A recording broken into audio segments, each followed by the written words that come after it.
હવે તમે બિલ્વપત્ર લીધું આવી રીતે, ભગવાનને કેવી રીતે ચડાવવાનું છે એ વાત કરી દો તમને. આ બિલીપત્ર લઈ અને અહીંયા મધના ટીપા મૂકવાના છે, અને આ બિલ્વપત્ર શિવલિંગને ચોંટાડી દેવાનું છે. જો આવી રીતે, this is the real worship of God Shiva. આ બિલ્વપત્ર શિવલિંગના સ્પર્શ કરાવવાનું છે. 10 મિનિટમાં શિવલિંગના રેડિયેશન, એના સ્પંદનો આ બિલ્વપત્ર ખેંચી લેશે.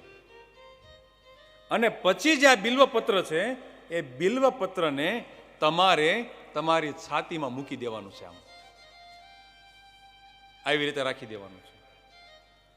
બિલ્વપત્રએ જે સ્પંદનો ખેંચી લીધા છે, શિવજીના રેડિયેશન, સાત્વિક એનર્જી જે ખેંચી છે, એ આપણા શરીરની અંદર જમા થશે અહીંયા. અને શરીરમાં કફ, વાયુ અને પિત્તના દોષથી જે રોગ થાય છે એ માત્ર શિવજીના સ્પંદનોથી નાબૂદ થઈ જાય છે, એના વાઇબ્રેશનોથી.